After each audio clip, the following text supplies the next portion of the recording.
Yogesh good evening, आंसू good evening भाई, अरित्रा ईशान सक्षम गुड इवनिंग। क्या हाल चाल है भाई? हाल चाल तो खैर क्या ही होगा, क्लास किए जा रहे हो। हाल चाल अपना तुम्हारा सेम ही है। हम क्लास लिए जा रहे हैं, तुम क्लास किए जा रहे हो। यही हाल चाल है हम दोनों का, है ना। बट साथ साथ में मेरा काम तो क्लास लिए जाना ही है, बट आपका काम है उस लिए जाने वाले क्लास को फ्यूचर के लिए बचा के रखने के लिए, जेई मेंस जेई एडवांस के लिए, उसके लिए कुछ मेहनत अपना भी करने का। परेशान मत होइए, एक बारी में जो कर पा रहे हैं वो करिए, है ना। एक महीने बाद आपको उधर लंबा समय मिलेगा, ठीक है। तो अभी साथ साथ में करते रहिए, फिर दोबारा कर लेंगे तो लगभग सब बराबर हो जाएगा, तो परेशान होने की ज़रूरत नहीं है। चलिए तो स्टार्ट करते हैं। कल हम लोग और रिलेटिव वेलोसिटी पढ़ रहे थे।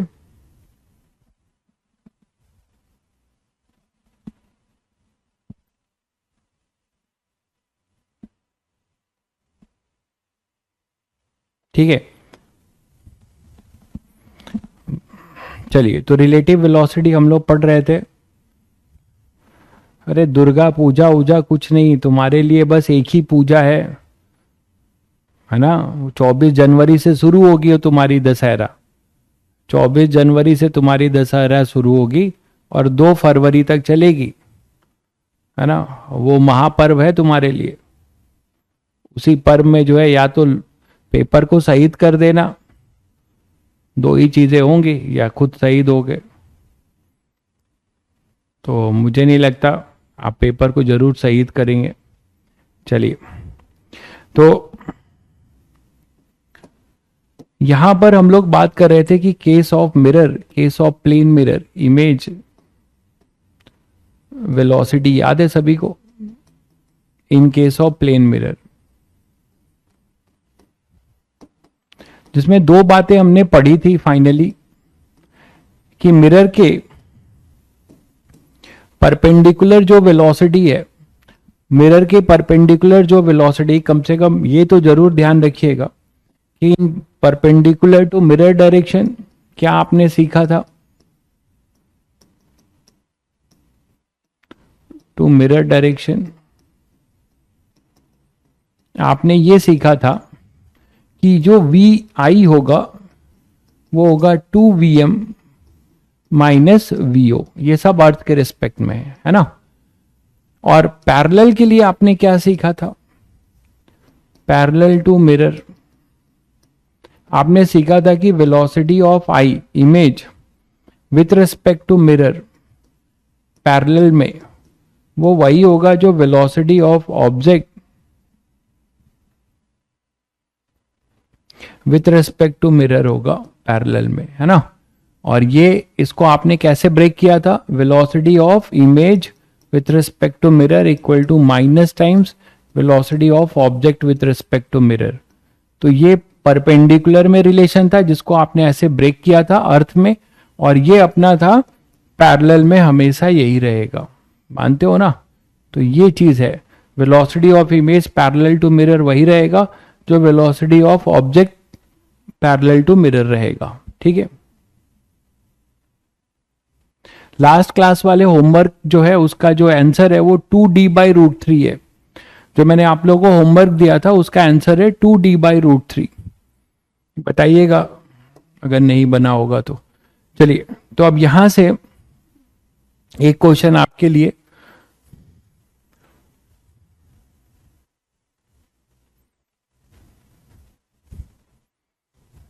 क्वेश्चन आपके पास ये है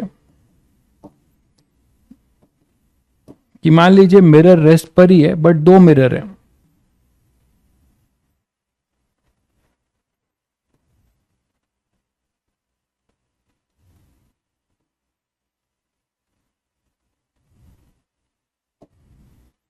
और कोई एक पार्टिकल है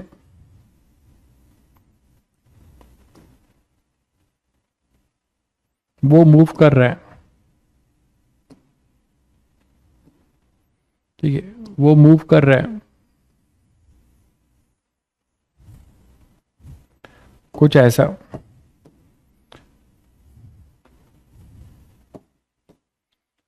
v वेलोसिटी से, ठीक है। अब यहां दो मिरर हैं तो दो इमेज भी बनने की पॉसिबिलिटी तो है ही एटलीस्ट।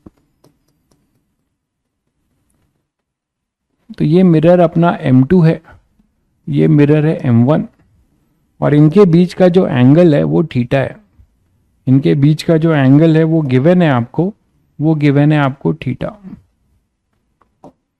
तो हमें बताना है, क्वेश्चन है आपका, ये अपना ऑब्जेक्ट है, ये ऑब्जेक्ट है, ठीक है।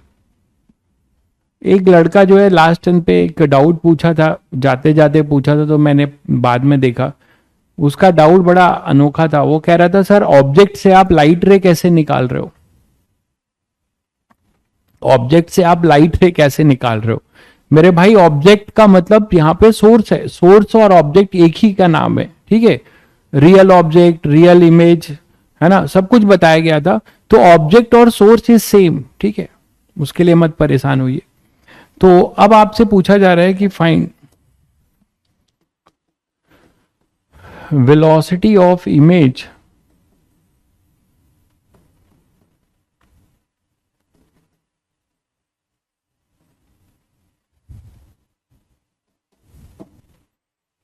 velocity of image formed by mirror 2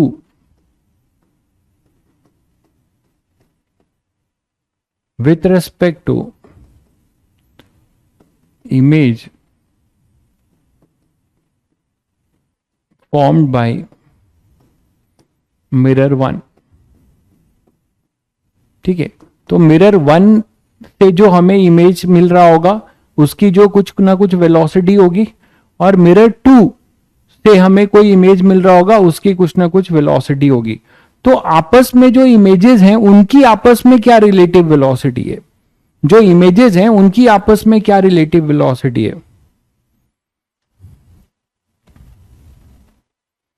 ठीक है।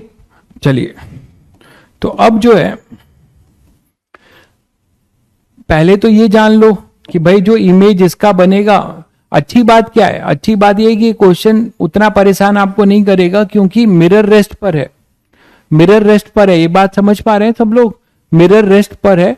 तो 2Vm माइनस वीओ में Vm 0 है, तो जो परपेंडिकुलर डायरेक्शन में जो वेलोसिटी होगी इमेज की वो वही होगी जो ऑब्जेक्ट की है, उसके जस्ट अपोजिट, और पैरेलल डायरेक्शन में सेम होती है।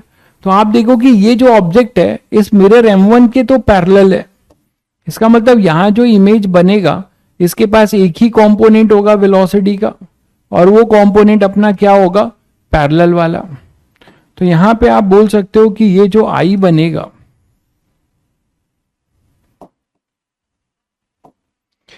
ये जो I बनेगा,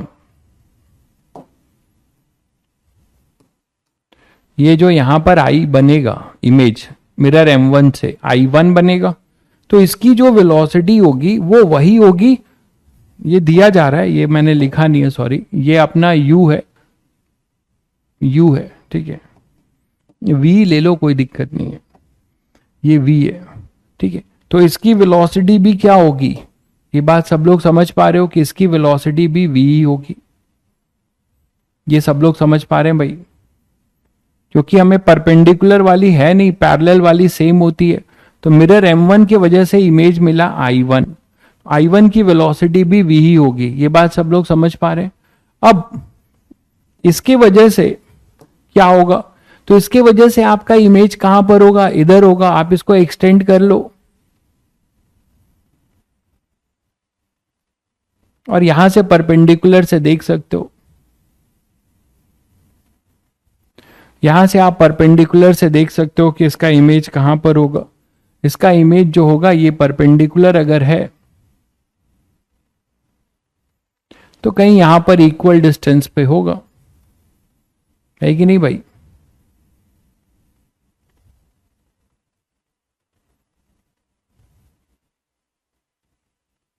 तो यहां पे कहीं पे इसका ये इमेज होगा, और इसके लिए इसका इमेज ये हो गया। अब इसके पास जो वेलोसिटी है वो क्या होगी, कैसे लिखेंगे इसकी वेलोसिटी? I2 की वेलोसिटी आप कैसे लिखोगे? I2 कैसे लिखोगे? I2, ठीक है, माइनस में क्यों होगा यार? परपेंडिकुलर वाले अपोजिट होते हैं, पैरेलल वाले सेम डायरेक्शन में होते हैं। अभी अभी आपको रिकैप भी कराया है मेरे भाई, इधर देखो, ये माइनस में जो होता है वो परपेंडिकुलर वाला होता है, पैरेलल वाला देखो सेम होता है, ठीक है, पैरेलल वाले सेम होते हैं, परपेंडिकुलर वाले अपोजिट होते हैं। अपोजिट होंगे कब? जब मिरर रेस्ट पर होगा, क्योंकि उसमें Vm जीरो होगा, ये जीरो है, तो Vi माइनस Vo होगा, ठीक है भाई। लेकिन अभी हमारा Vm जीरो है तो Vi माइनस होगा, जबकि Vi पैरेलल वाला Vo के बराबर होगा। इतनी छोटी छोटी बात कैसे भूल जाते हो यार, इतना इतना आराम आराम से बताया जाता है फिर भी। तो ये अपने पास होगा। अब इसके लिए क्या करें? तो इस मिरर के लिए आपको क्या करना चाहिए? आपको इसका कंपोनेंट लेना चाहिए, है ना, इसका कंपोनेंट लेना चाहिए। किस डायरेक्शन में? इसका कंपोनेंट एक होगा इस तरफ और एक होगा इस तरफ।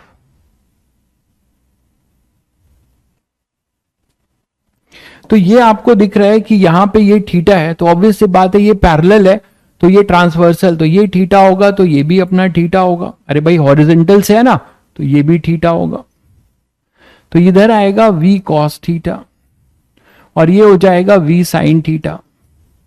अब आप बता सकते हो कि ये VO परपेंडिकुलर है, ये VO पैरेलल है, तो इसके पास जो इमेज के पास वेलोसिटी मिलेगी ये वाली ऐसे ही मिल जाएगी भाई, VO cos थीटा।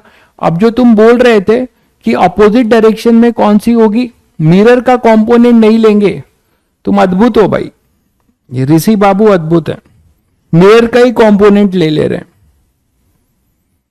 मिरर का कंपोनेंट लोगे या वेलोसिटी का कंपोनेंट लोगे, एक पैरेलल और परपेंडिकुलर? अद्भुत कॉन्सेप्ट मत लगाओ। तो यहां पर हमेशा पार्टिकल का लेंगे ना, लाइट रे वहां से आ रही होगी, मिरर कहां मूव कर रहा है, यहां पे अपने पास इधर होगा v sin थीटा। ये मैंने अपोजिट दिया है, ये बात सबको समझ में आई क्यों? क्योंकि Vm Vo ये मिरर रेस्ट पर है, तो परपेंडिकुलर डायरेक्शन में ये वाला फॉर्मूला लगाया, 2Vm माइनस Vo, ये जीरो है, तो Vi जो होगा वो माइनस Vo होगा परपेंडिकुलर डायरेक्शन में। कई बार बता चुका हूं, अभी तक किसी का आंसर नहीं आया, इसका मतलब कोई नहीं सॉल्व कर रहा है। तो यहां से इधर हो जाएगा v sin थीटा और इस तरफ होगा v cos थीटा। ये एज इट इज रहेगा, है ना, पैरेलल वाला एज इट इज रहेगा, परपेंडिकुलर वाला इधर। अब आपको I2 मिल चुका है और आपको I1 भी मिल चुका है, ठीक है, I1 भी मिल चुका है और I2 भी। अब आपको क्या करना है? वेलोसिटी ऑफ I2 पूछी जा रही है विथ रिस्पेक्ट टू I1,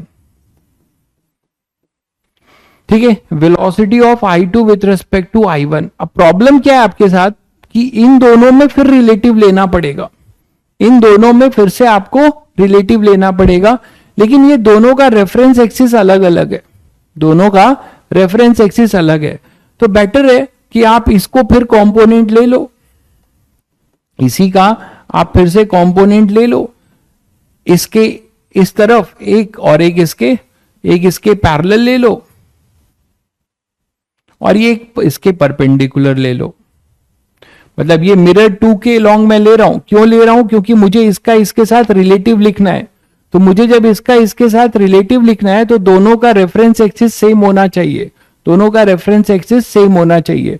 तो इसका मैं कंपोनेंट ले लूंगा तो मैं इसका कंपोनेंट लूंगा मिरर M2 के लॉन्ग मैंने एक लाइन खींची, तो ये भी थीटा होगा, तो मैं इधर एक कंपोनेंट लूंगा और ये इधर आएगा v cos थीटा और ये आ जाएगा v sin थीटा,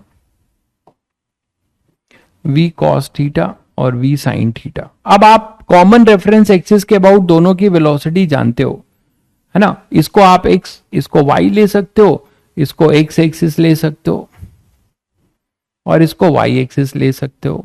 और ये भी अपना वही है, एक्स एक्सिस,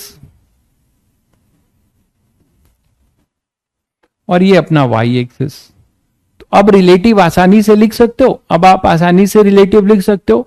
अर्थ के रिस्पेक्ट में एक को रोक दो, आपको V2 चाहिए, I2 चाहिए विथ रिस्पेक्ट टू I1, है ना। तो I1 के रिस्पेक्ट में I2 की वेलोसिटी चाहिए, तो I2 की वेलोसिटी I1 के रिस्पेक्ट में चाहिए, जिसके रिस्पेक्ट में चाहिए होती है, आप जानते हो इतना कि एक को रोक दोगे, इसकी वेलोसिटी इसको दो डायरेक्शन अपोजिट करके, तो इधर V sin थीटा इसको मिल जाएगा और ये V cos थीटा कैंसिल हो जाएगा। तो डायरेक्ट मैं लिख सकता हूं क्या आंसर आएगा, स्पीड, मतलब स्पीड है ये, वेलोसिटी नहीं है, डायरेक्शन नहीं है कोई। फाइंड स्पीड, हम केवल स्पीड, वेलोसिटी पूछेगा तो आपको वेक्टर फॉर्म में लिखना होगा। स्पीड अपने पास हो जाएगा 2v sin theta, 2v sin theta. तो ये अपना स्पीड हो जाएगा, ये अपना स्पीड हो जाएगा। क्लियर है बच्चों, ठीक है। चलिए, मान लीजिए इसे में आपसे बोला जा रहा है कि हमारे पास एक ऐसा कुछ सिस्टम है, देखो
मान लो ऐसा एक सिस्टम है, ठीक है, आपने ब्लॉक्स हैंग किए और पुली ब्लॉक सिस्टम बनाया है, आपने इसको पुली ब्लॉक सिस्टम बनाया है।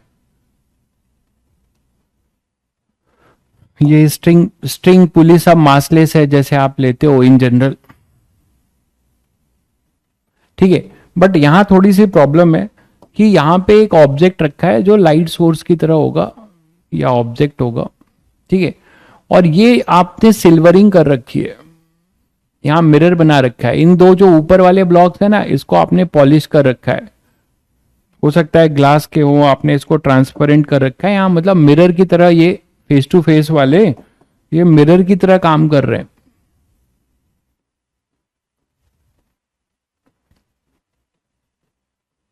ये मिरर की तरह काम कर रहे हैं, एक्ट्स एज ए मिरर, ठीक है। तो अब यहां से हमें क्या बताना है, ये मान लो 2m मास है, ये m मास है, ये भी m है और ये 3m है। तो हमें क्या करना है, हमें क्वेश्चन ये पूछा जा रहा है, कभी भी क्वेश्चन जो है मर्जिंग क्वेश्चन के स्कोप बहुत होते हैं एडवांस में। तो फाइंड एक्सेलरेशन, इसका नेमिंग दे देता हूं, ये ए बी है, मान लो ये फेस मिरर का, ये सी डी है। Find acceleration of image due to A B with respect to acceleration of image with respect to C D, है ना। तो हमें ये निकालना है। चलो, तो अब इसमें क्या कर सकते हो, इसमें फंडा वही है, फंडा अपने पास वही है। तो अब यहां से आप क्या कर सकते हो कि सबसे पहले तो आपको ये समझना होगा कि अभी मैंने आपको वेलोसिटी में रिलेशन निकाला, अभी हमने वेलोसिटी में रिलेशन निकाला। वेलोसिटी में रिलेशन हमारा क्या था, याद करो। अच्छी बात यह कि अब यहां मिरर मूव कर रहा है, ऑब्जेक्ट स्टेशनरी है, थोड़ा ध्यान दीजिएगा। मिरर मूव कर रहा है और ऑब्जेक्ट अपना स्टेशनरी है। तो वीओ अपना स्टेशनरी है, ठीक है, वीओ अपना स्टेशनरी है। तो आप यहां से बता सकते हो कि ये जो आपने परपेंडिकुलर डायरेक्शन में, और ये परपेंडिकुलर डायरेक्शन में मिरर देखो, ऑब्जेक्ट स्टेशनरी, और मिरर की जो वेलोसिटी होगी वो इसके जो है, क्या लिखने वाले हो, ये परपेंडिकुलर पे ही तो है। तो आप ये लिखते हो ना, V I is equal to V two V M minus VO, perpendicular direction में, परपेंडिकुलर टू मिरर, यही तो लिखते हो। तो अगर आप इसको डिफरेंशिएट मारते हो फिर से, तो D V I by D T equal to 2 by D T of V M minus D by D T of VO, ये करोगे, इससे तुम्हें मिलेगा acceleration A I equal to 2 times of acceleration of mirror minus acceleration of object, ठीक है। लेकिन किस direction में, परपेंडिकुलर, पैरेलल में नहीं। पैरेलल में आपको पता है कि वो तो सेम ही होगा, acceleration of object with respect to mirror same ही होगा। तो यहां पर लेकिन अच्छी बात है, क्वेश्चन और इजी हुआ है ना। ओ जो है रेस्ट पर है, ऑब्जेक्ट ओ एट रेस्ट, तो एक्सेलरेशन ए ओ क्या हो जाएगा, 0 हो जाएगा। तो हमारे पास जो ए आई आएगा यहां पर वो 2am आएगा, है, सब लोग समझ गए अब। तो इस ब्लॉक का जो एक्सेलरेशन होगा वो इस मिरर का एक्सेलरेशन होगा, इस ब्लॉक का जो एक्सेलरेशन होगा वो इस मिरर का एक्सेलरेशन होगा। तो दोनों का हम क्या कर सकते हैं, एक्सेलरेशन निकाल लेंगे, तो हमें मिरर का एक्सेलरेशन मिल जाएगा, उसको ट्वाइस कर देंगे तो हमें इस ऑब्जेक्ट का जो इमेज इससे बन रहा था उसका हमें एक्सेलरेशन मिल जाएगा। इस ऑब्जेक्ट का, इस ब्लॉक का जो एक्सेलरेशन होगा उसको ट्वाइस कर देंगे तो हमें इस ऑब्जेक्ट का यहां पे जो इमेज बन रहा था उसका एक्सेलरेशन मिल जाएगा। फिर आपस में रिलेटिव लगा देंगे, ठीक है। ए 0 क्यों हुआ, आयुष भाई अभी अभी बताया है। मेरी आवाज आप तक क्या डिले में पहुंचती है क्या, अभी अभी बताया और लिखा है। ऑब्जेक्ट, आप थोड़ा ध्यान दो, आप लोग का फोकस कम है। ऑब्जेक्ट एट रेस्ट, जब ऑब्जेक्ट रेस्ट पर है तो वीओ 0 होगा ना मेरे भाई, और जब वेलोसिटी नहीं होगी तो एक्सेलरेशन कहां होगा ऑब्जेक्ट का, ऑब्जेक्ट का एक्सेलरेशन कहां होगा, जल्दी से करिए। तो इनका एक्सेलरेशन निकालना कोई बड़ी बात नहीं है आपके लिए, आप इतना तो मैकेनिक्स सभी लोग जानते हैं। फ्री बॉडी डायग्राम निकाल लो और कंस्ट्रेंट से आपको पता है कि इसका एक्सेलरेशन अगर हम a1 ले लें, ए बी, तो ये नीचे जाएगा कुछ a1 से और ये कुछ इधर आएगा a2 से, ये कुछ इधर जाएगा a2 से, ये आएगा इधर a2 से। तो ये मान लेते हैं ये a2 है, ये इधर a2 है, ये इधर a1 है, तो ये भी इधर a1 होगा।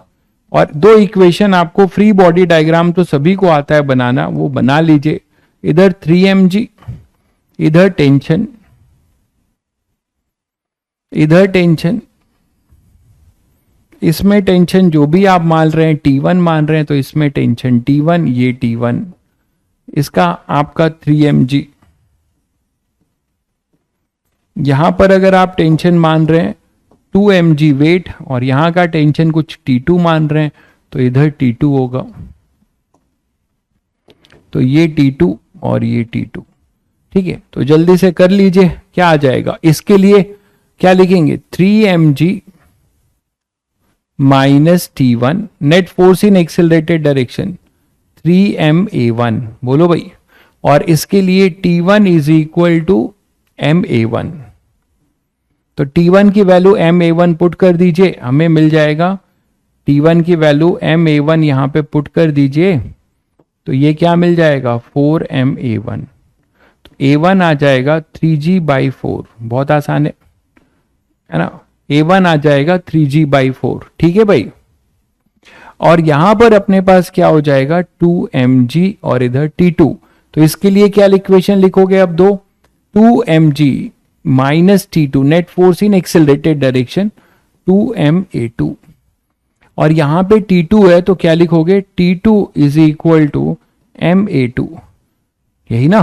दोनों को ऐड कर दो या फिर ऐड कर दो या इसकी वैल्यू रख दो, जो करना चाहो, ठीक है। तो हमारे पास सीधे सीधे आ जाएगा 2mg is equal to 3ma2, तो a2 आ जाएगा 2g/3। आपने एक्सेलरेशन निकाल दिया दोनों ब्लॉक का, तो जो इस ब्लॉक का एक्सेलरेशन होगा यहां आइए, तो इनके इमेज का भी यही, जो ब्लॉक का एक्सेलरेशन होगा वही उन पे लगे मिरर का होगा। तो अब इसके वजह से जो इमेज बनेगी उसका एक्सेलरेशन आप निकाल सकते हो, है ना। क्या acceleration of I due to A B mirror क्या हो जाएगा, वो 2 times of acceleration of mirror. Acceleration of mirror आपके पास A B a1 2 times of a1 vector, तो 2 टाइम्स ऑफ a1 वेक्टर कितना है तुम्हारा 3g/4, और इधर है तो माइनस ले लेते हैं, इधर है तो माइनस ले लेते हैं, माइनस 3g/2, a1 की वैल्यू रख दिया आई कैप, बोलो भाई। इसी तरीके से acceleration of image due to the mirror CD वो होगा 2 टाइम्स ऑफ a2, और वो 2 टाइम्स ऑफ a2 मतलब यहां पे हो जाएगा 4g/3, 4g/3, और ये प्लस आई कैप, दोनों अपोजिट डायरेक्शन में है, दोनों अपोजिट डायरेक्शन में है भाई, देख रहे हैं आप लोग। तो रिलेटिव क्या हो जाएगा, इन दोनों का रिलेटिव क्या हो जाएगा,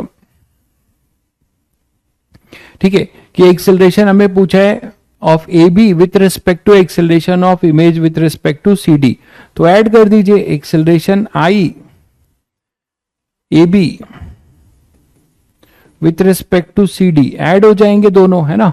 तो ऐड कर दीजिए, ऐड करोगे आप इसका एक्सेलरेशन CD का इसको दे दो डायरेक्शन अपोजिट करके, तो नेट नेगेटिव होगा, और कितना हो जाएगा 3g/2 प्लस 4g/3 आई कैप, तो माइनस ये 6 हो जाएगा 2 3 9,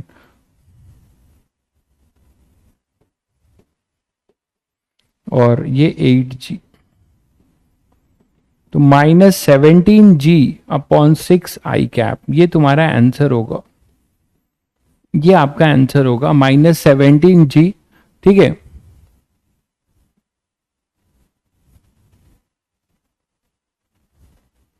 क्लियर है बच्चों, तो यहां पे -17g/6 आई कैप, ये आपका एक्सेलरेशन हो जाएगा, ये क्लियर है। नहीं, इमेज का एक्सेलरेशन वो नहीं होगा, इमेज का एक्सेलरेशन ट्वाइस होगा, ये लिखा हुआ है, पढ़ते नहीं हो। इमेज का ये देखो लिखा तो है मैंने, ये एक्सेलरेशन ऑफ इमेज है due to A B mirror, ये क्या है एक्सेलरेशन ऑफ इमेज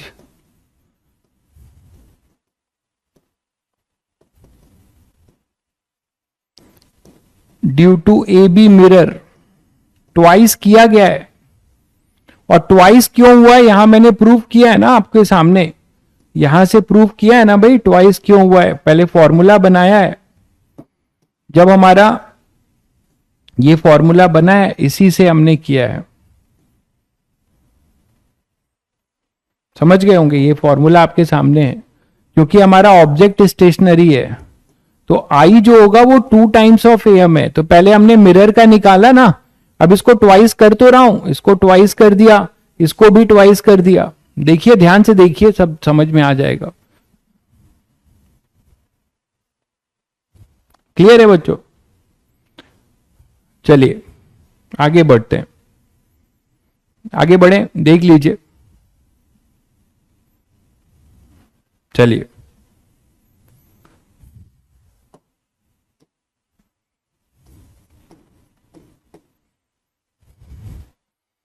तो नेक्स्ट बात करते हैं। अब आप ऐसे क्वेश्चन आई थिंक सभी बच्चे कर लेंगे। एक क्वेश्चन और लेते हैं। मान लीजिए हमारे पास एक मिरर है जो कि इंक्लाइंड है। ये मिरर हमारा इंक्लाइंड है कहीं पे,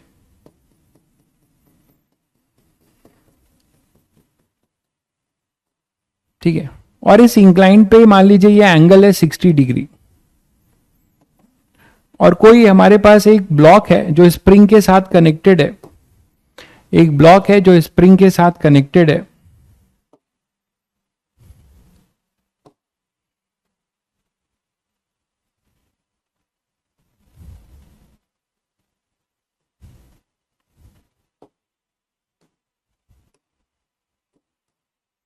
ठीक है, ये ब्लॉक के साथ कनेक्टेड है और एक स्प्रिंग के साथ, ये अपना स्प्रिंग के साथ कनेक्टेड है।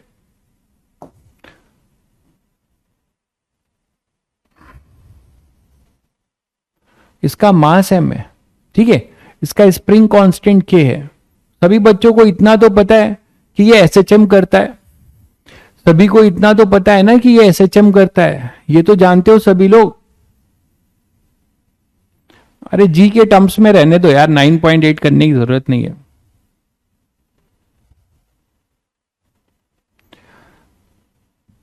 ठीक है, अब मान लीजिए हमारे पास क्या हो जाएगा कि ये स्प्रिंग है और ये ब्लॉक है। ये सभी बच्चे जानते हैं कि ये SHM करता है और ये मिरर है, स्टेशनरी पड़ा हुआ है।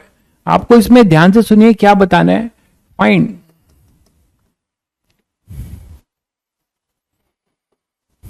फाइंड द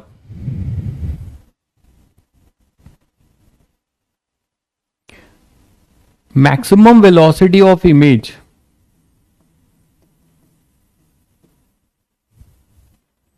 आपको थोड़ा फील कराने के लिए, मान लीजिए यहां पे कोई एक बैठा हुआ है, कोई इंसेक्ट बैठा है, कोई बंदा बैठा है। बंदा नहीं होगा क्योंकि उसका मास हो जाएगा। फिर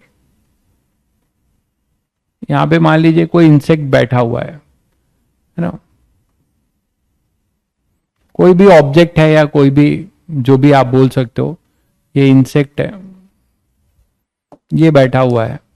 चलो ब्लॉक की लिख लेते हैं, सीधी सीधी बात। तो find the maximum velocity of image of block. Find the maximum velocity of image of the block if, हाँ ठीक है, बस और कुछ देने की जरूरत नहीं है। Find the maximum velocity of image of block, है ना। ब्लॉक की इमेज की वेलोसिटी बताना है। चींटा बैठा दो, बहुत बढ़िया, जल्दी बताओ। तो कोई वहां पे वेटलेस कोई भी अगर इंसेक्ट बैठा है तो वो अपने इमेज को देखेगा तो उसकी मैक्सिमम वेलोसिटी क्या दिखाई देगी उसके रिस्पेक्ट में। ऐसा रिलेटिव भी बनाया जा सकता है। मैंने अभी आपसे पूछा है कि find the maximum velocity of image of block, तो ब्लॉक के इमेज की मैक्सिमम वेलोसिटी क्या होगी। अच्छा, ये सभी बच्चों को पता है कि ये एक टाइम पीरियड SHM करता है और सभी को ये जरूर पता है कि जो ओमेगा होता है वो K/M होगा। अब जो भूल गया है थोड़ा उसको दिक्कत हो सकती है। ओमेगा जो होता है वो √K/M होता है और Vmax जो होता है वो एम्पलीट्यूड से रिलेटेड होता है A omega, where A is the amplitude. Vmax is equal to A omega, ये तो पता है। मुझे एक चीज देना पड़ेगा बिल्कुल, और वो देना पड़ेगा A be the amplitude of block. Block का एम्पलीट्यूड A है, ठीक है। तो Vmax equal to A omega, सभी को पता है। तो मैक्सिमम देखिए मिरर अपना रेस्ट पर है, ध्यान दीजिएगा, मिरर अपना रेस्ट पर है, तो मिरर के रिस्पेक्ट में वो एसएचएम कर रहा होगा, तो ब्लॉक की जब मैक्सिमम वेलोसिटी होगी उसी समय इसके इमेज की भी वेलोसिटी मैक्सिमम होगी, मानते हो कि नहीं? उसी समय इसके इमेज की वेलोसिटी भी मैक्सिमम होगी, क्योंकि आपका पैरेलल वाले में तो ऑब्जेक्ट की जो वेलोसिटी होगी वही इमेज की होगी, परपेंडिकुलर वाले में V I equal to 2 VM minus VO होगा, तो वीएम अपना 0 है, तो यहां भी वही होगा, इक्वल और ऑपोजिट डायरेक्शन में, मतलब ऑब्जेक्ट की वेलोसिटी मैक्सिमम तो इमेज की वेलोसिटी भी मैक्सिमम, मिरर रेस्ट पर है, ठीक है। तो अब ये हम मानते हैं कि हमारा इसकी वेलोसिटी मैक्सिमम कब आएगी, जब ये मीन पोजीशन पे होगा। तो मान लेते हैं कि एसएचएम कर रहा है और अपने मीन पोजीशन पे है, तो मीन पोजीशन की वेलोसिटी ये होगी, और वो क्या लिख सकते हैं हम, a√k/m, ये v मैक्स होगा ब्लॉक।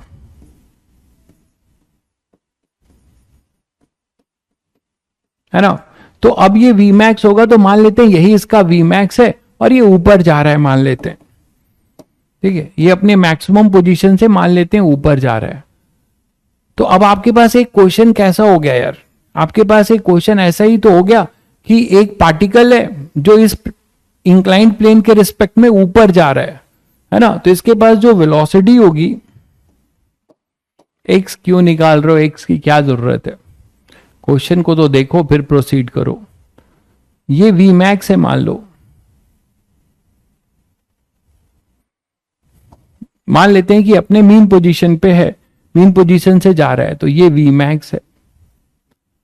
तो इस समय इसके पास इसके इमेज की क्या वेलोसिटी होगी, और इसका जो ब्लॉक है वो इंक्लाइंड पे है, तो इस पे अब आप क्या कर सकते हो, इस पे आप परपेंडिकुलर वाला कॉन्सेप्ट यूज कर सकते हो। मुझे नहीं पता कि कितने लोगों को ये सब चीजें सही लगेंगी, जो एक्चुअली पढ़ रहा होगा उसको तो सही लगेगी ही, या हो सकता है जिनको मैकेनिक्स से अभी दूर दूर का कोई नाता नहीं है उन्हें झेलाऊ लग सकता है। तो यहां पर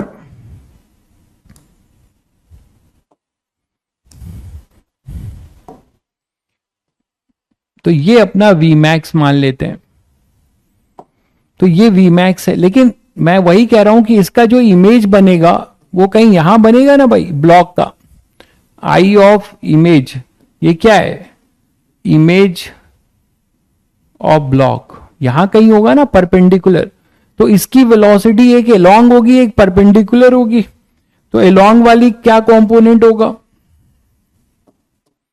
ये 60 है ना, ये 60, तो इसके इधर होगा v cos 60, ये इसके पैरेलल वाला हो जाएगा v cos 60, और इसके परपेंडिकुलर वाला हो जाएगा v sin 60, मानते हो? इसके पैरेलल जो होगा वो होगा v cos 60 और ये हो जाएगा v sin 60।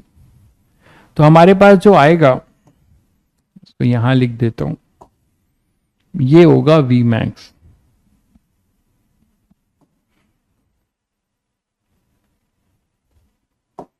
ये अपना है v max, इसको ये वेक्टर है अपना v max, और इस v max का ये एंगल अपना कितना होगा 60, तो इधर होगा v max cos 60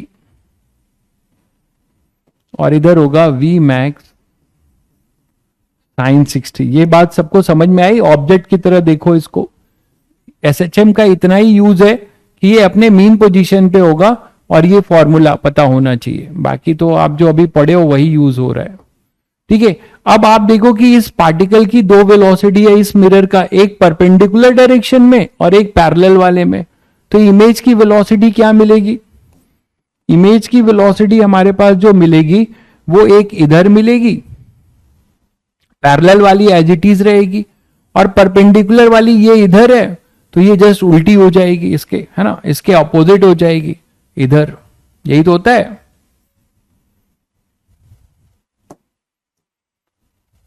क्लियर है भाई? तो ये होगा आई, तो यहां पर आप बोल सकते हो कि ये जो वेलोसिटी है ये Vm cos 60 मतलब V max by 2 होगा, और ये कितना हो जाएगा √3 V max बाई टू। बोलो भाई, √3 Vmax/2, यहां तक क्लियर है सभी को?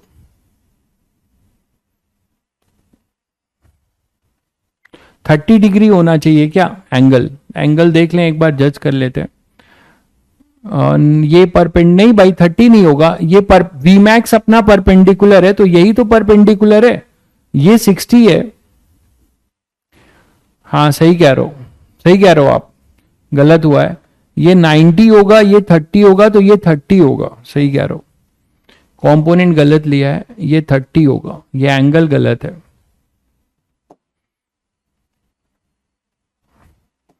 ये एंगल गलत है, ये एंगल होगा 30।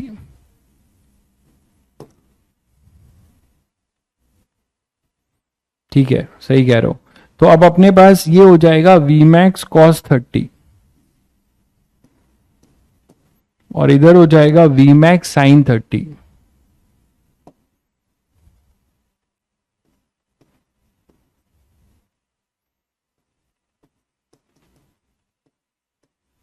सही कह रहे हैं।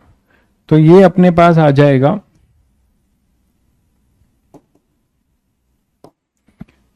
Vmax sin 30, इधर आएगा मतलब Vmax/2।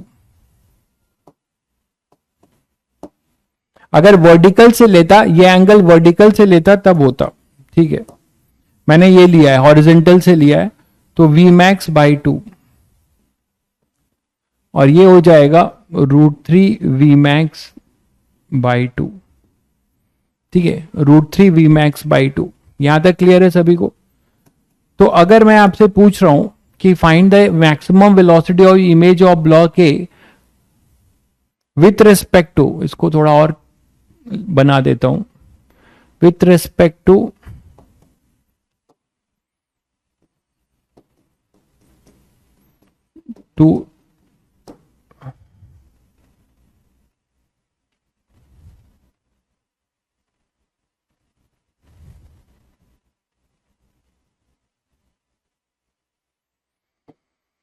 maximum velocity of image of block with respect to himself या with respect to block, इसीलिए इंसेक्ट बैठा रहा था। with respect to block मतलब ब्लॉक के रिस्पेक्ट में, with respect to velocity of block। चलो with respect to block तो ठीक है, with respect to block ठीक है, ब्लॉक के रिस्पेक्ट में। ये तो अगर इसका रिजल्टेंट लो तो आपको नेट मिल जाएगा, ठीक है। अब यहां से बच्चों क्या होगा कि आप रिलेटिव निकाल सकते हो। क्या हो जाएगा, आप यहां से रिलेटिव निकालना चाहो तो देखो कौन सा कंपोनेंट आपका कैंसिल हो जाएगा और कौन सा ऐड हो जाएगा। हॉरिजॉन्टल वाले पैरेलल हैं, ये कैंसिल हो जाएंगे, ये अपने पास कितना आएगा, Vmax/2 ही आएगा, है ना। तो ये वाले ऐड हो जाएंगे, ये वाले कैंसिल हो जाएंगे, इतना तो समझ रहे हो। तो velocity of image V maximum होगा, obviously maximum velocity of image with respect to block, मतलब रिलेटिव पूछ रहा है ना। Maximum velocity of image with respect to block, उसका एक कंपोनेंट बचेगा, वो बचेगा केवल Vmax आएगा। और Vmax की वैल्यू कितनी है, Vmax की वैल्यू अपने पास वही है A√K/m। तो यही आंसर हो जाएगा, यही आंसर हो जाएगा। बाई 2 होगा क्या, नहीं 2 और 2 ऐड हो जाएंगे ना, हाँ ये दोनों ऐड हो जाएंगे तो Vmax ही होगा केवल, ये दोनों कैंसिल आउट हो जाएंगे, ठीक है। अगर मैं इसको वर्टिकल से देता तो अलग आंसर होता, अगर मैं इसको वर्टिकल से देता एंगल तो हमारा उल्टा होता, शायद समझ रहे होंगे सब लोग। मैंने आंसर जो है 60 यहां से दिया है, अगर मैं एंगल यहां से लेता है ना, ये लेता तो चीजें पलट जाती, तब आपका उल्टा हो जाता, शायद समझ रहे हैं। परपेंडिकुलर वाले को सेम वेलोसिटी क्यों दिया, क्योंकि भाई मेरा देखो इधर Vi is equal to 2Vm minus Vo होता है इन परपेंडिकुलर डायरेक्शन। ये बताओ आप, ये इतनी बात नहीं समझ पा रहे हो, ये तीसरी बार का इलिस्ट्रेशन करा रहा हूं। यही तो है ना यार। तो ये अपना Vm 0 है ना, तो Vi क्या होगा, माइनस टाइम्स ऑफ Vo होगा। तो इसकी जो परपेंडिकुलर वेलोसिटी है इसको दे दी पलट के, इसकी वेलोसिटी इसको मिल गई पलट के, और पैरेलल वाली एज इट इज रहती है। ठीक है, चलिए, तो ये समझ गए, ये रिलेटिव पूछा था। अगर आपसे केवल स्पीड पूछता, किसका, ब्लॉक का स्पीड बताओ इमेज का, तो इन दोनों का रिजल्टेंट ले लेते। लेकिन अगर आपसे पूछ रहे हैं कि रिलेटिव बताओ, तो आपने इन दोनों का रिलेटिव में क्या होगा, ये एक्स डायरेक्शन में 0, इस डायरेक्शन में ऑपोजिट है तो ऐड हो जाएंगे। हाँ, मेन पोजीशन पे डाउनवर्ड भी हो सकती है, बट उससे कुछ फर्क नहीं पड़ेगा, नेट आपको वही मिलेगा। ये डाउनवर्ड लेंगे आप तो क्या हो जाएगा, ये वाला इधर आएगा तो ये वाला इधर हो जाएगा, चाहे डाउनवर्ड लो चाहे अपवर्ड लो, आंसर सेम आएगा। ठीक है, चलो, तो आई थिंक सभी बच्चों को ये सब क्लियर है। नेक्स्ट बात करते हैं, कभी कभी आपसे पूछा जा सकता है नंबर ऑफ इमेजेस वाला कॉन्सेप्ट। ये सब जेईई मेंस के लिए डायरेक्ट पूछे जाते हैं। Number of images form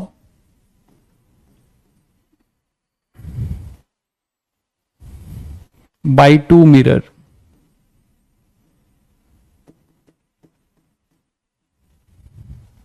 number of images form, number of images में केस ले लेते हैं। मान लो 2 मिरर आपके पास है, 2 मिरर हैं और ऐसे कहीं रखे हुए हैं इंक्लाइन। ये तो बहुत बच्चे रटे होंगे, ये M2 है, ये M1 है, और यहां पे कहीं पे भी ऑब्जेक्ट है, मान लीजिए कहीं पे यहां पे ऑब्जेक्ट है, तो हमें नंबर ऑफ इमेजेस पूछा जाता है। ठीक है, तो यहां पे अपने पास क्या हो जाएगा, देखो कि नंबर ऑफ इमेजेस आपसे अगर पूछा जाए, हाँ इनके बीच का जो एंगल है वो थीटा है, तो आपको परेशान नहीं होना है, इसके लिए मैं कुछ रिजल्ट दे रहा हूं। ठीक है, नंबर ऑफ इमेजेस के लिए पहले क्या करिए, पहला स्टेप है calculate 360 by theta. Let 360 by theta equal to some K. ठीक है, कुछ आता है के। अब इसमें केस करते हैं, इसमें केस हो सकता है, के कुछ भी हो सकता है ना, हाँ बिल्कुल, बहुत बच्चों को रटा है बिल्कुल। तो के है, केस 1 है, रट लेने में ही भलाई है ये, बाकी कौन इसको रे डायग्राम बना के और काउंट करेगा, रट लेने में भलाई है ये। केस 1 है इसका, जेईई एडवांस कभी नहीं पूछेगा ये, केस 1 है अपने पास, बट मेंस पूछ सकता है कि इफ के इज इवन। तो ध्यान रखिएगा, अगर के इवन है तो नंबर ऑफ इमेजेस के -1 हो जाता है। नंबर ऑफ इमेजेस जो है के -1 हो जाता है, क्योंकि हमारा कोई 2 इमेज आके कोइंसाइड कर जाता है। ठीक है, कोई 2 इमेज आके कोइंसाइड कर जाता है। केस 2 है, इफ के इज ऑड। के इज ऑड में भी 2 केस हैं, के ऑड में भी 2 केस हैं। Number of images equal to के if object is not placed symmetrically।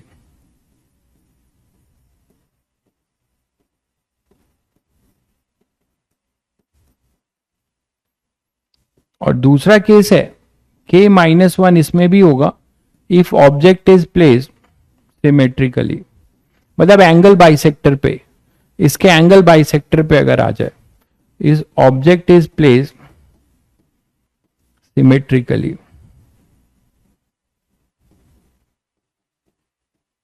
इससे आपका काम हो जाएगा। ठीक है, ये क्लियर है सभी को, तो यहां से आप बता सकते हो। और अगर के इंटीजर नहीं है, कि अगर इंटीजर नहीं आता है तो आपको फिर काउंटिंग वाला ही करना पड़ेगा, ठीक है, कि इंटीजर नहीं आने पे दिक्कत है। जैसे कि इसमें अगर दो प्लेन मिरर की बात करें, मान लीजिए जैसे एक मैं 90 डिग्री पे केस करके बता रहा हूं, अगर रे डायग्राम बना पाऊं तो 90 डिग्री पे केस करके आपको बता रहा हूं, रिवर्स डायग्राम बना रहा हूं।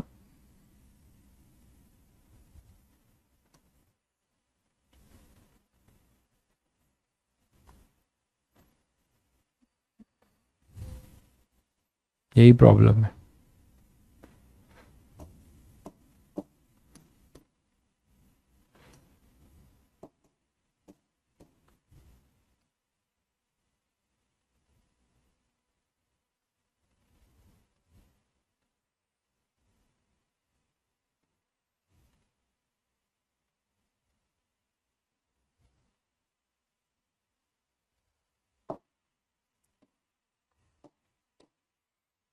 ये मान लो एक्स एक्सिस है,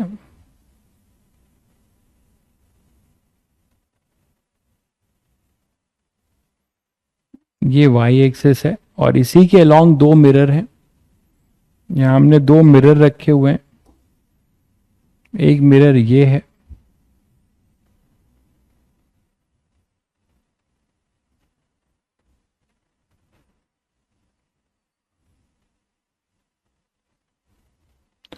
और एक मिरर अपने पास ये है,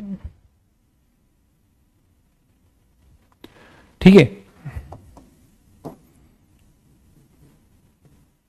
ये मिरर है, ये भी मिरर है, और यहां पे कोई ऑब्जेक्ट है, यहां पे कोई ऑब्जेक्ट है, तो इन दोनों के बीच का एंगल तो 90 है, ये देख पा रहे हो, इन दोनों के बीच का एंगल अपना 90 है, तो थीटा अपना 90 है। तो नंबर ऑफ इमेज तो आप बता ही सकते हो, नंबर ऑफ इमेजेस, तो आप पहले क्या करोगे, 360 के की वैल्यू निकालो, 360 अपॉन 90, तो ये 4 आएगा, ठीक है, इवन है, ये इवन है, तो नंबर ऑफ इमेजेस k-1 हो जाएगा। तो आंसर तो आपको पता है, नंबर ऑफ इमेजेस वो हो जाएगा k-1, दैट इज 3। इसमें कोई दिक्कत नहीं है, बट मैं आपको थोड़ा जस्टिफाई कराना चाह रहा हूं। तो कैसे हुआ, देखिए, पहला जो अगर रे डायग्राम से देखो तो आप क्या बोल सकते हो कि पहला जो रे आया होगा वो नॉर्मल इंसिडेंस हुआ होगा ऐसे, है ना, और नॉर्मली चला गया होगा। इसी तरीके से यहां पे एक इमेज बना, दूसरा यहां पर आया होगा, ये नॉर्मल इंसिडेंस, और ये ऐसे चला गया होगा। बोलो, तो यहां पे ये रे ऐसे आई नॉर्मल और ऐसे चली गई, उसके वजह से यहां पे एक इमेज बना, उसके वजह से यहां पे एक इमेज बना। उसी तरीके से आप बोल सकते हो कि ये रे ऐसे आई और फिर ऐसे नॉर्मल इंसिडेंस से रिफ्लेक्ट हो गई इससे, तो M2 के वजह से यहां पे एक इमेज बना I2, यहां पे एक इमेज बना I2, यहां पे एक इमेज बना I1, ठीक है। और जो थर्ड है, थर्ड वाले के लिए क्या होगा, देखो कि एक लाइट रे दोनों से मल्टीपल, एक तो इससे केवल रिफ्लेक्ट होकर इमेज बनेगी, एक इससे, और एक क्या होगा, एक लाइट ऐसी भी तो होगी जो इससे भी रिफ्लेक्ट हो रही है, इससे भी, और इधर जाए, ठीक है। तो इन दोनों के रिफ्लेक्शन से जो हमें मिलेगा वो हमें जो है थर्ड मिलेगा, वो कुछ ऐसा होगा, देखिएगा।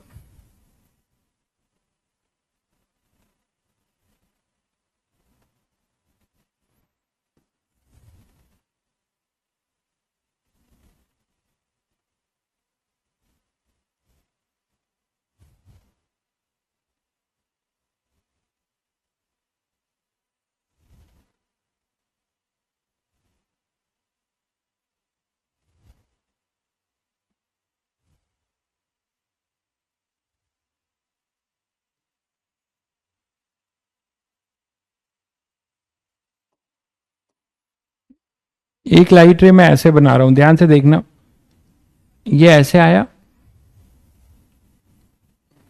और फिर ऐसे रिफ्लेक्ट हो गया और इधर को गया। दूसरा लाइट रे अपना ऐसे आया। द साइमल्टेनियस दोनों से रिफ्लेक्शन वाला कंसिडर कर रहा हूं, और वो जो है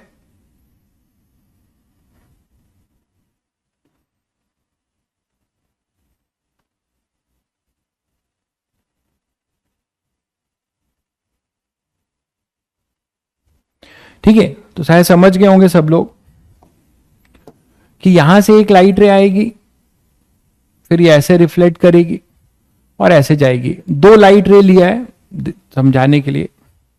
थोड़ा सा ये इधर हो गया है,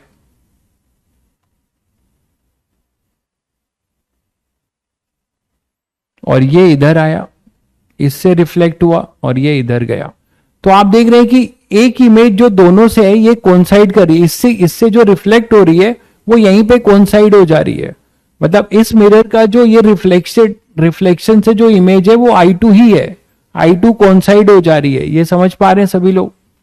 I2 अपनी कोइंसाइड हो जा रही है। थोड़ा सा इसको ऐसे बना दें, रुको। चलो ठीक है, अपनी तो पूरा करेक्ट करना पड़ेगा, ये थोड़ा सीधा जाना चाहिए था, वो चीज है।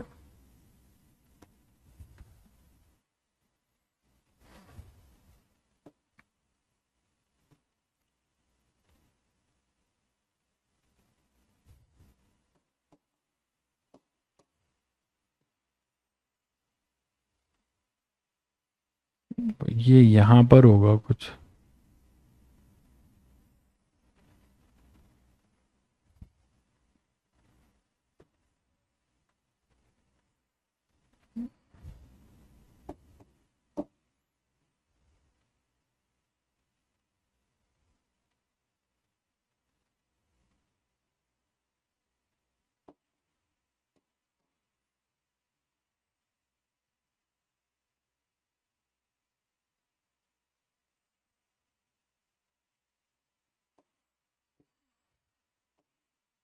समझ में तो आ ही गया होगा, इससे भी समझ गए होंगे आप लोग।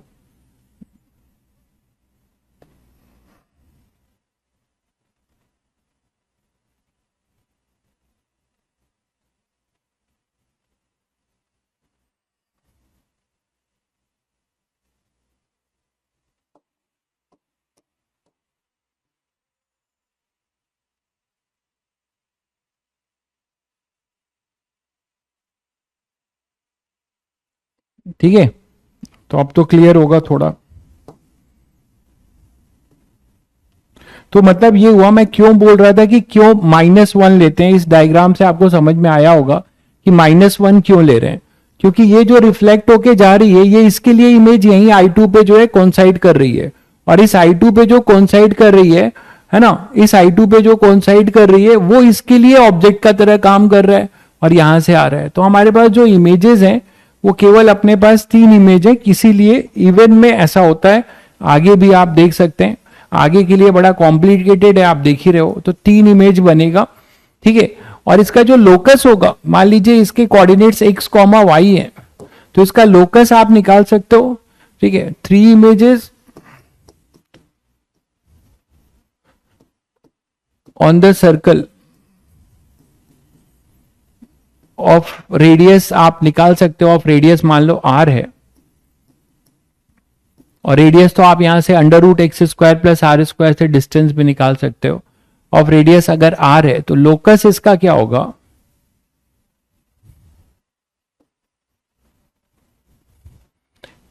लोकस आप बोल सकते हो x² + y² = r²। तो इस सर्कल पे ये तीनों इमेज लाई करेगी, इस सर्कल पे तीनों इमेज लाई करेगी, ठीक है। ये तीनों आपके पास लाई करेगी। मैंने आपको कहा भाई कि अगर मान लीजिए जैसे आप 53 डिग्री पूछ रहे हो, है ना, तो अगर हमारा इंटीजर नहीं आता है 360 अपॉन, तो इंटीजर नहीं आता है तो आपको काउंटिंग शुरू करनी पड़ेगी, जो कि एक कॉम्प्लिकेटेड प्रोसेस है ना। काउंटिंग से होगा भाई, फिर आपको काउंटिंग करनी पड़ेगी, क्योंकि जो फ्रैक्शनल पार्ट है वो किधर जा रहा होगा वो आपको देखना पड़ेगा।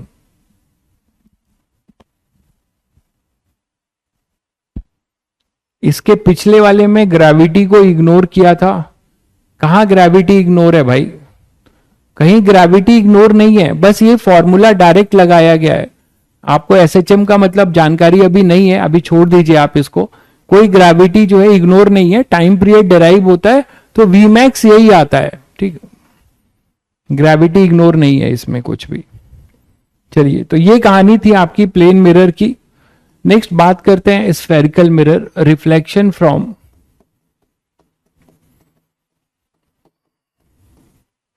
Spherical mirror. बहुत बेसिक बातें बहुतों को पता होगी। Reflection from spherical mirror, terminology तो पता है, ठीक है। ग्रेटेस्ट इंटीजर आप ले सकते हैं, लेकिन वो हमेशा ट्रू होता है, इस पे थोड़ा सा मुझे डाउट है।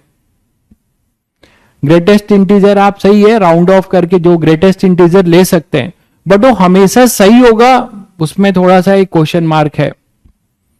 ग्रेटेस्ट इंटीजर आप ले सकते हैं, बट वो हमेशा सही होगा, इस पे थोड़ा क्वेश्चन मार्क है भाई, ठीक है, इसीलिए मैंने उसको नहीं बताया।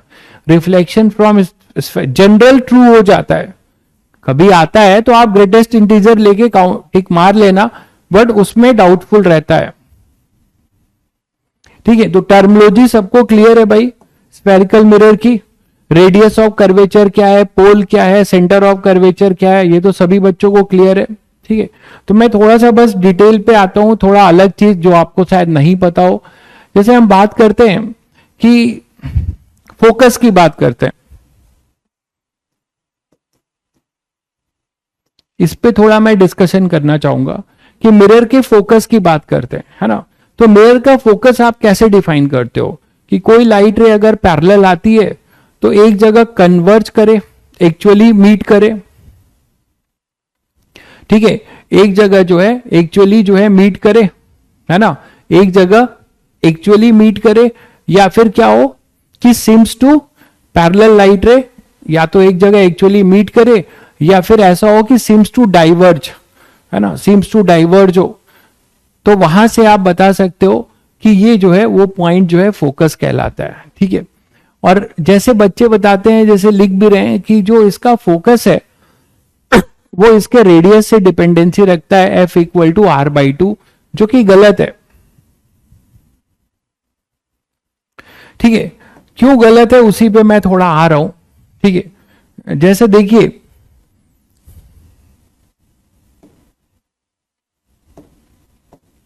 पहले तो ये देखते हैं कि जो स्फेरिकल है, क्या ये जरूरी है कि पूरा जो स्फेरिकल मिरर है वो पूरे मतलब लाइट जो पैरेलल आ रही है पूरा ही कन्वर्ज करेगा? क्या एक पर्टिकुलर पॉइंट पे पूरा कन्वर्ज कर पाएगा? ये भी एक प्रॉब्लमेटिक बात है, ये नहीं होता है। R/2 सेक थीटा, बिल्कुल सही कह रहे हैं, R/2 सेक थीटा मतलब वो एंगल पे डिपेंड करता है, शायद आप यही कहना चाह रहे हैं, उसी चीज पे मैं आ रहा हूं, ठीक है। तो ये बच्चे जो लोग सोच रहे हैं कि भाई R/2 है, वो R/2 एक्चुअली नहीं होता है। देखिएगा, जैसे मान लीजिए मैं एक कॉनकेव मिरर ले लेता हूं, इसमें मैं जो चीज बहुत ऑब्वियस है उसको स्किप कर दूंगा, आप बता दीजिएगा। ये इसका प्रिंसिपल एक्सिस है, टर्मिनोलॉजी तो सबको क्लियर है ना, principal axis, centre of curvature, pole, radius of curvature, ये सबको क्लियर है या ये भी बताऊं? तो यहां पे मान लीजिए कहीं से कोई लाइट रे आ रही है, और वो लाइट रे मान लो आ रही है यहां से, पहले इसको मिरर बना दूं,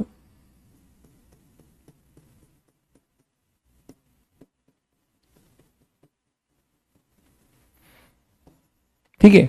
तो अब कॉनकेव क्या है, कॉन्वेक्स क्या है, ये तो सबको क्लियर है ना, ठीक है। तो यहां पे अब मान लो कोई लाइट रे आ रही है और ये इसका नॉर्मल है, इसका नॉर्मल कहां से पास होगा सबको पता है, सेंटर ऑफ, इसके सेंटर ऑफ कर्वेचर से, ये भी आपको पता है। अच्छा, तो लाइट रे आई और ये अगर नॉर्मल है तो angle of incidence equal to angle of reflection लगेगा, angle of incidence equal to angle of reflection लगेगा, ये तो समझ रहे हो। तो यहां पे मान लो लाइट रे यहां से पास होगी, और अगर पैरेलल लाइट रे है तो इसी पॉइंट का नाम देते हो ना फोकस, इसी पॉइंट का आप नाम देते हो फोकस, मानते हो? तो मान लो अपने पास लाइट रे आई, ये पैरेलल वाली,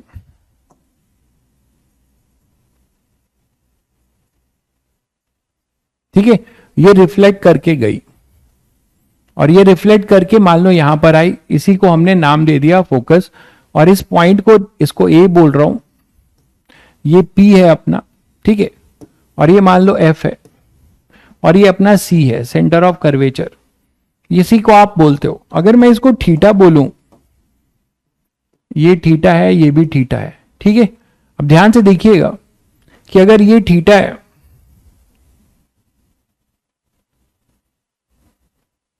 और ये सभी बच्चों को पता है कि ये जो पॉइंट है अपना ए एफ और एफ सी, इसके बारे में क्या बता सकते हो?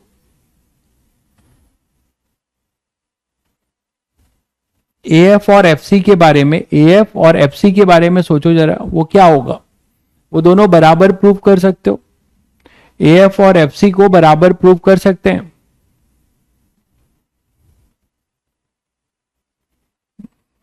अभी एक भाई बोल रहे हैं कि पीडीएफ में भेज दीजिएगा टर्मोलॉजी, बड़ी दुविधाएं हैं। तो अगर ये थीटा है तो ये भी थीटा होगा, तो ये बहुत आसानी से प्रूव हो सकता है। मतलब कुछ भी बोल देते हैं यार, आपको रेडियस ऑफ कर्व, चलिए मैं बता देता हूं रेडियस ऑफ कर्वेचर क्या है, सब बता देता हूं भाई, कोई दिक्कत नहीं है। आपको radius of curvature, centre of curvature, pole, ये सब नहीं आता भाई ऋषि भाई? बहुत बढ़िया, बता देता हूं। तो यहां थीटा और ये थीटा है, ठीक है, तो अगर ये एंगल अगर इक्वल है तो ये भी इक्वल होगा। अब ये दो ट्रायंगल में आओ, ठीक है, ये एक्सटर्नल एंगल है तो ये 2 थीटा होगा, ठीक है। अच्छा, ये दोनों इक्वल हैं तो ये साइड्स बराबर होंगे, इतना तो पता होगा। तो ए एफ हमारा एक तरीके से किसके बराबर है? एफ सी के, ठीक है, ए एफ हमारा एफ सी के बराबर है। इसमें हम लोग एक और एजम्पशन यूज करेंगे जिसको मैं अभी प्रूव भी करूंगा कि यहां पे अगर आप एक परपेंडिकुलर ड्रॉप करते हो तो जो ये परपेंडिकुलर ड्रॉप करोगे, मान लो ये क्यू है, तो ये पी क्यू डिस्टेंस निग्लिजिबल होती है। ये पी क्यू डिस्टेंस अपनी निग्लिजिबल होगी, इस पे हम आएंगे, ठीक है, इस पे इसको भी प्रूफ करेंगे कि पी क्यू डिस्टेंस निग्लिजिबल है। इसके लिए अगर ये पी क्यू डिस्टेंस निग्लिजिबल नहीं होगी तो ऐसा कभी नहीं हो सकता कि ये लाइट जो आ रही है ये फोकस पे आए, इस पे भी मैं प्रूफ करूंगा, ठीक है। पहले ये देख लो, तो यहां से अगर आए तो आप मुझे बताओ कि जो पीएफ है, जो क्यूएफ है, जो क्यूएफ है ना, वही एक तरीके से पीएफ है। पीक्यू डिस्टेंस निग्लिजिबल है,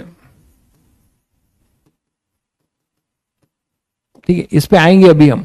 तो अब मुझे ये बताओ कि इस पूरे ट्रायंगल में आपको ये 2 थीटा पता है, तो आप यहां से ये डिस्टेंस सी से, ये पूरी डिस्टेंस अपने पास 2r है, और यही डिस्टेंस तो आप f बोलते हो, इसी को आप f बोलते हो, इसको बोलो या qf को बोलो या pf को।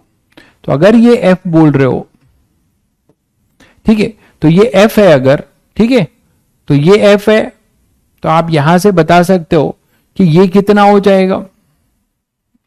ये पूरा r है, ये पूरा यहां से यहां तक अपने पास r है।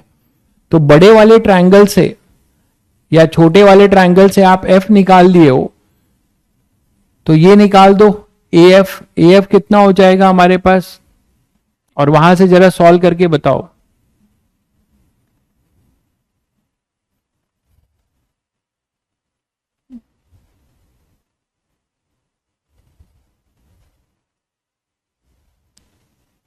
जल्दी,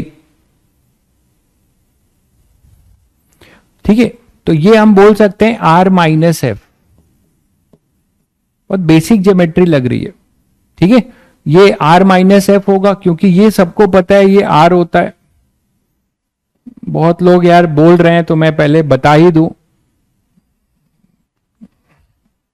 देखो भाई, मिरर कैसे बनता है? मिरर बनता है, एक आपने कोई स्फेरिकल बॉडी लिया, इसको सिल्वर कर दिया, अगर आप इसके आउटर सरफेस को सिल्वर करते हो और इसको यहां से कट कर लेते हो, जिनको नहीं पता भाई देख लीजिए, ये आप कट कर लेते हो, तो ये जो कट करके बाहर निकालोगे इसी को आप कहते हो concave mirror. Outer part silvering है तो ठीक है, और अगर हमारा इनर पार्ट सिल्वरिंग है तो उसे कॉन्वेक्स कहेंगे। अब इसमें क्या होता है कि जिस स्फेयर से आपने इसको कट किया, ये जो डायमीटर है, ये जो डायमीटर है ये कहलाता है प्रिंसिपल एक्सिस, मतलब लेकिन अंधेरी है, प्रिंसिपल एक्सिस इसको कहते हैं हम प्रिंसिपल एक्सिस। और ये वाला जो पार्ट है अपना, जो इसका सेंटर है, जिस गोले से इसको बनाया होगा, जिस स्फेयर से आपने पॉलिश करके काट के बनाया होगा, उसके रेडियस को हम कहते हैं आर, और यही कहलाता है, ये सी कहलाता है। सी हमारा कहलाता है सेंटर ऑफ कर्वेचर। ये 8th क्लास में बच्चे पढ़ते हैं। और ये आर जो होता है वो कहलाता है रेडियस ऑफ कर्वेचर। समझ गए भाई? और ये जो है पॉइंट, इसका जो मिड पॉइंट है, इसी को हम कहते हैं पोल। तुम्हारा भाई बहन अगर बगल में बैठा होगा, ठीक है, अगर तुम्हारा भाई बहन अगर बगल में बैठा होगा और 8th-9th में होगा तो भाई मौज ले लेगा, ठीक है। तो यहां पे अपने पास ये आ जाएगा, बोलेगा भैया हम ही से पढ़ लेते, क्या जरूरत है उतना बड़े लोगों से पढ़ने की। तो यहां से अपने पास क्या हो जाएगा, देखिए कि ये, अच्छा इसी को अपर्चर भी कहते हैं, इस वाले पार्ट को। ए बी को हम क्या कहते हैं, ये भी लिखी दूं यहीं पे, ये जो ए बी आपको डिस्टेंस दिख रहा है इसी को हम कहते हैं अपर्चर। तो ए बी पार्ट को ये, ठीक है, अपर्चर बेसिकली क्या है कि the part which is available for reflection, the part which is available for reflection is your aperture, ठीक है। तो अपर्चर हमारा होता है द पार्ट, एक वर्ड होता है अपर्चर, इसे हम बोलते हैं द पार्ट। मैं सोचा था कि डायरेक्ट फॉर्मूला लिख के क्वेश्चन पे आऊंगा। The part which is available for reflection, ठीक है। अब आपको पता है कि जैसे जैसे मैंने अभी, आप देखो कि ये अगर मैंने यहां इसको क्यू लिया था, याद है, जितना ये फ्लैट मतलब छोटा करोगे क्यू उतना ज्यादा, आप ये देखो ये ऐसे था, ठीक है। अब मान लो पहले ये ऐसे था, तो ये दूरी इतनी थी ए और पी और क्यू के बीच में, देख रहे हो। जितना ज्यादा आप इसको कर्वेचर को इधर करते जाओगे ये दूरी उतनी कम होती जाएगी। मान लो इसको आप ऐसे ले रहे हो तो ये और कम होता जाएगा।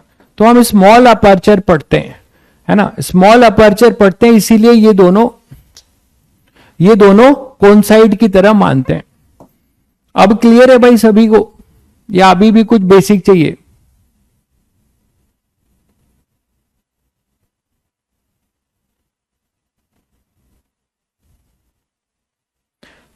हाँ भाई, सेंटर को ही कहते हैं सेंटर ऑफ कर्वेचर, बिल्कुल। सेंटर जो इसका, जिस ग्लास स्फेयर से आपने काटा है पॉलिश करके, उसी को कहते हैं। तो अगर आपने, ये भी बता दूं कि ये अगर इनर सरफेस है, मजा आ गया पढ़ा के आज मुझे, अगर आउटर सरफेस सिल्वर है, अगर आप इनर सरफेस सिल्वरिंग कर देते हो, तो यहां से जो मिरर तैयार होता है, पूरा पैसा वसूल रहे हैं भाई लोग, तो यहां से जो मिरर होगा ये, ठीक है, ये अपना होगा कॉन्वेक्स, जिसको आप डाइवर्जिंग मिरर भी कहते हैं।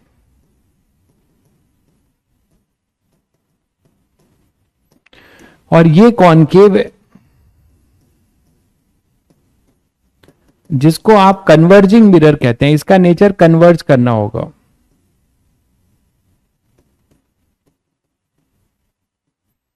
समझ गए बच्चों? तो अब आई थिंक किसी को कोई दिक्कत नहीं होगी। चलिए, तो आ जाइए अपने मेन पॉइंट पे, जो मैं बताना चाह रहा था कि यहां पर अब हमारे पास FC पता है, ठीक है, और हमारे पास FC है R-F, ठीक है। अब इस वाले में पूरे में PQ निग्लिजिबल, वो तो खैर बता दिया था। AF अपने पास FC है, QF अपने पास F है, तो FC जो हो जाएगा, अब तो सबको समझ में आ रहा है मैंने जो ये लिखा है सब। पोल से ये डिस्टेंस पूरी R है, जो रेडियस ऑफ कर्वेचर या मतलब सेंटर ऑफ कर्वेचर है, और वो दोनों के बीच के डिस्टेंस को रेडियस ऑफ कर्वेचर कहते हैं। तो ये QF है, और ये अपने पास हो जाएगा PC, या फिर PC बोलो या QC बोलो, उसकी वैल्यू हमारे पास नहीं, PC नहीं, सॉरी, FC हमारे पास हो जाएगा R-F। तो FC अगर R-F है तो AF भी R-F है, AF भी हमारा R-F है, दैट इज इक्वल टू, क्योंकि ये दोनों बराबर हैं तो AF भी अपना R-F है। ये क्लियर है बच्चों? ये सभी को क्लियर है? ठीक है, तो अब इस ट्रायंगल में आ जाओ। इन ट्रायंगल AFQ आप क्या बोल सकते हो? cos 2 theta, cos 2 theta, cos 2 theta is equal to QF upon में AF। तो QF अपने पास आएगा AF cos 2 थीटा, और QF सभी को पता है वो PF के ही बराबर है, और उसकी वैल्यू है F। AF कितना था? R-F cos 2 theta. इसको ओपन करो, F 1 plus cos 2 theta equal to R cos 2 theta. तो F अपने पास आएगा R cos 2 थीटा अपॉन में 1 प्लस cos 2 थीटा। थोड़ा इसको और अगर आप सिंप्लीफाई करेंगे तो R cos 2 थीटा को लिख सकते थे cos square theta minus sine square theta, और इसको लिख सकते हैं हाफ एंगल वाले फॉर्मूले से 2 cos स्क्वायर थीटा माइनस 1, तो 1 कैंसिल हो जाएगा। फिर यहां से आप F लिख सकते हो R/2 1 minus tan square theta, R/2 1 minus tan square theta. तो यहां से मैं आपको यह बताना चाह रहा हूं कि जो आप लोग बोलते हैं कि F जो है R/2 है वो गलत है। जो आप लोग बोलते हो कि F R/2 है वो गलत है।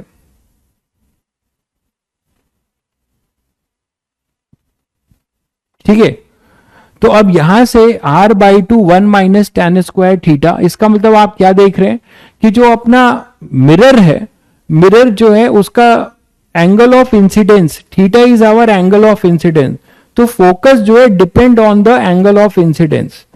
तो वो बोलना सही नहीं है। फोकस या फोकल लेंथ, जो भी बोलो, हर जगह पे ये फोकल लेंथ, P से O की दूरी को फोकल लेंथ कहते हैं। बहुत लोग इसमें भी डाउट करें, सर फोकस क्या है और फोकल लेंथ क्या है? फोकस क्या है और फोकल लेंथ क्या है? फोकस पॉइंट का नाम है जहां पे पैरेलल रे कन्वर्ज होती है, दैट इज फोकस। पोल से फोकस के बीच के दूरी को फोकल लेंथ कहते हैं। मुझे बहुत अब सावधानी बरतनी पड़ेगी, बहुत लोगों को बहुत कुछ नहीं आता। तो PF जो है फोकल लेंथ है, ठीक है। लेकिन मेरा ये कहना है कि जो ये फोकल लेंथ है ऑफ मिरर डिपेंड कर रहा है on angle of incidence. Angle of incidence her parallel light का हर पैरेलल लाइट का जो एंगल ऑफ इंसिडेंस है वो बदलता जाएगा, थीटा बदलता जाएगा, तो आपका हर पैरेलल लाइट का जो फोकस होगा वो एफ नहीं होगा, वो अलग अलग होगा। ठीक है, क्लियर है सभी को? अब आप ये जान लो कि इसका मतलब इसी के मिरर के इस कमजोरी का नाम है, स्फेरिकल मिरर के इस कमजोरी का नाम है एब्रेशन, स्फेरिकल एब्रेशन, इसी को कहते हैं स्फेरिकल एब्रेशन। ठीक है भाई, मिरर के इसी कमजोरी का नाम है स्फेरिकल एब्रेशन। इसी को हम एक scientific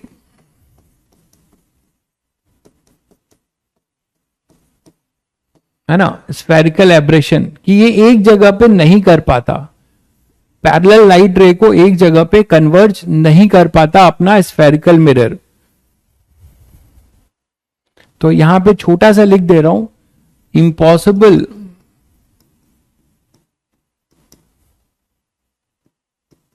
to converge the parallel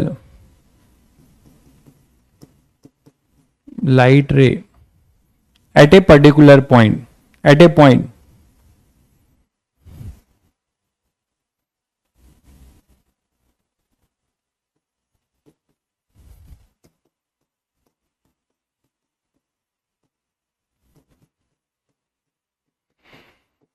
Due to which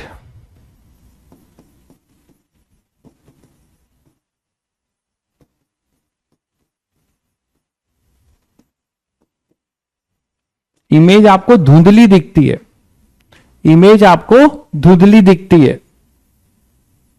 ठीक है, इमेज आपको धुंधली दिखेगी।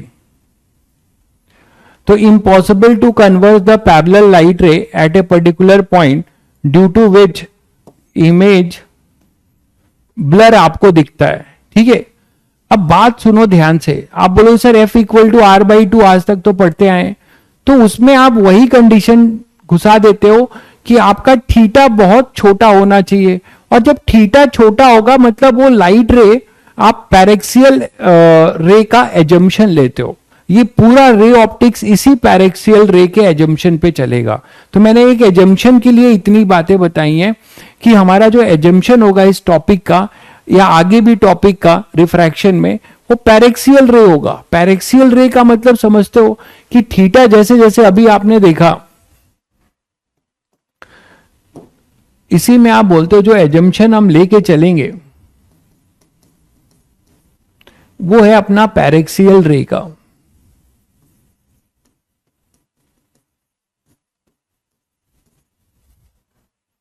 मतलब light ray parallel to principal axis, मतलब वेरी क्लोज टू,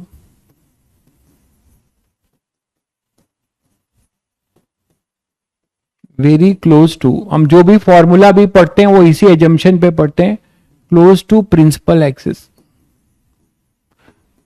तब जाके आप F equal to R by two बोलोगे। How intensity depends on area, depend करता है कि इंटेंसिटी किसका आप लेना चाहते हो। अगर पॉइंट सोर्स है तो पॉइंट सोर्स की इंटेंसिटी जो है 1/r² होता है भाई। पॉइंट सोर्स है अगर, तो उसकी इंटेंसिटी यहां पर इनवर्सली प्रोपोर्शनल टू r² होती है। ये बताया था आपको कि यहां का I1 आप कैसे लिखते हो, यहां पे I1 आप लिखते हो यहां का पावर p/4πr², तो इनवर्सली होता है। ये सब अभी क्यों पूछ रहे हो? तो light ray very close to principal axis, तो ऐसा होगा तो क्या होगा आप देखो, अगर ऐसा होगा तो क्या होगा, ये लाइट रे और क्लोज करोगे तो ये थीटा क्या होता जाएगा, नॉर्मल से जो थीटा बन रहा है, देखो इधर लाइट रे जितनी क्लोज होगी थीटा उतना टेंडिंग टू जीरो होगा, है ना, थीटा उतना टेंडिंग टू जीरो होगा। लाइट रे जितनी क्लोज होगी थीटा उतना ही जो है टेंडिंग टू क्या होगा, जीरो होगा। अब एक भाई पूछता है सर पैरेक्सियल रे क्या है, मैंने लिख दिया इसीलिए, मजे ले रहे हो लगता है तुम लोग आज मेरी, इत सब नहीं पता तुम लोग को। Light ray very close to principal axis, तो इसमें जो इसका और क्या मतलब है कि जो एंगल ऑफ इंसिडेंस है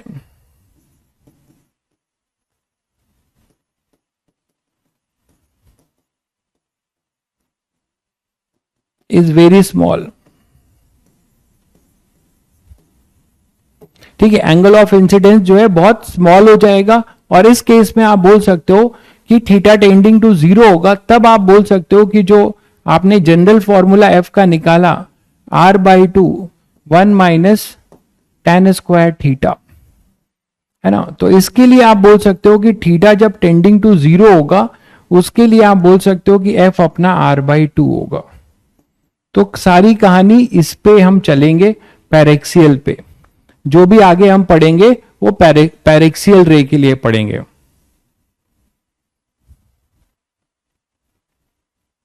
समझे? तो F इक्वल टू r/2 कब होता है, शायद सभी को समझ में आ गया। ठीक है, अब स्फेरिकल एब्रेशन को दूर करने के लिए हम पैराबोलिक मिरर यूज करते हैं। केवल पैराबोलिक मिरर ऐसा है जो एग्जैक्ट अपने फोकस पे जो है उसको कन्वर्ज कर देगा। ठीक है, एग्जैक्ट अपने फोकस पे क्या कर देगा, उसे कन्वर्ज कर देगा, पैराबोलिक मिरर। इसीलिए स्फेरिकल एब्रेशन को दूर करने के लिए हम पैराबोलिक मिरर यूज करते हैं, स्फेरिकल एब्रेशन को दूर करने के लिए डेली लाइफ में। ठीक है, तो बच्चों चलो फिर आज इतना ही। थोड़ा सा आप लोगों को होमवर्क दे रहा हूं, थोड़ा सा, मैं होमवर्क देता नहीं हूं, आप कम से कम इतना पढ़ के आ जाना स्कूल वाले बुक से। इमेज कहां कहां पर होता है तो ऑब्जेक्ट कहां बनता है, बेसिक जो है रे डायग्राम के क्या रूल्स हैं। हालांकि मैं यहां पे वो भी कर दूंगा, चांस नहीं लूंगा, बट थोड़ा सा आप पढ़ के आ जाना।